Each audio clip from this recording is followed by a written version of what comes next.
I'm Taylor, play guitar. Stylist. Stepping on my parade, man. Fluffer. I'm Welland, I play bass. I'm Serena and I sing. I'm Brett, I play drums. I'm Nick, I play guitar.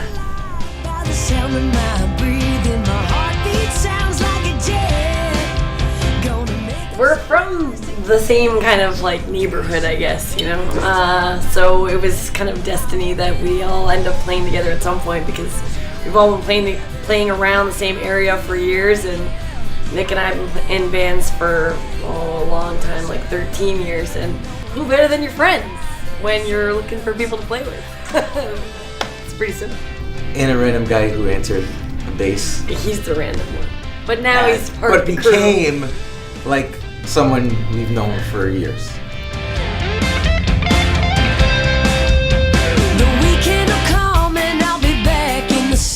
The scene here is incredibly diverse versus how it is at home.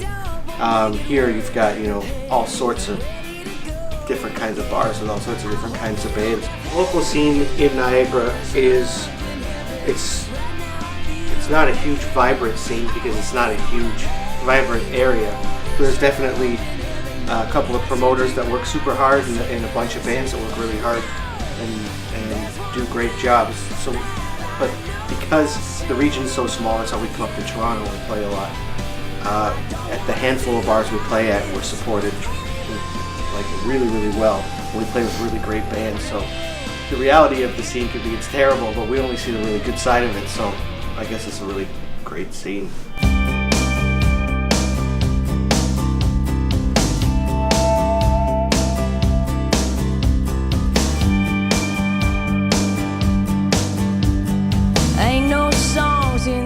I think a lot of bands would say this, and we're definitely the definition of this. Like, every one of us has our favorite bands that no one else really listens to, but we also have a lot of favorite bands amongst the five of us. Like, I finally just got into Ryan Adams, and like I'm obsessed now. And Biffy Clyro. Biffy Clyro. Oh yeah. And Nick and Serena have been listening to like Ryan Adams for years. Nick got me hooked on the Biffy. Like bands like Tom Petty and the Heartbreakers and Fleetwood Mac are huge, and like the band.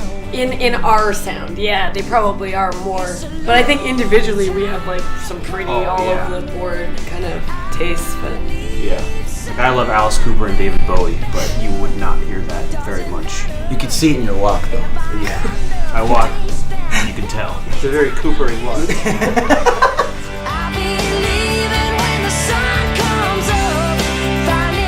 the challenges we deal with as indie artists, I mean, there's always some kind of obstacle in trying to get to the next level of whatever your goal is, trying to work your way up. If you have to go through any certain struggles along the way, it makes that 30 minutes or 45 minutes or hour set like that much better, because you're looking forward to it that much more. So like tonight's show, it's like we're gonna spend all day traveling, which is fine, we love it, but then tonight is gonna be like, okay, we get to finally do why, the reason why we joined a band is to play live.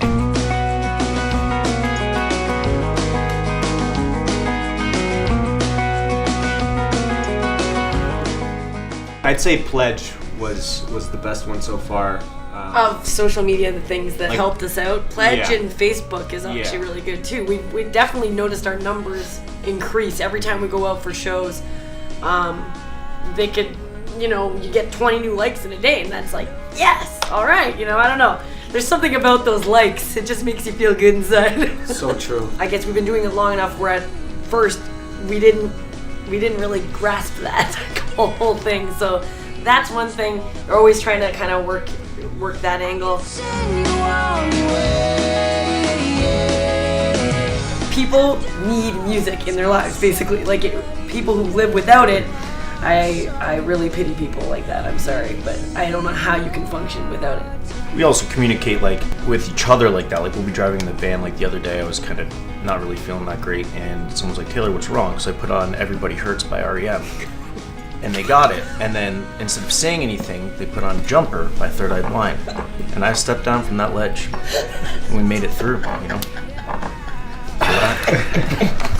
See the Cooper I knew.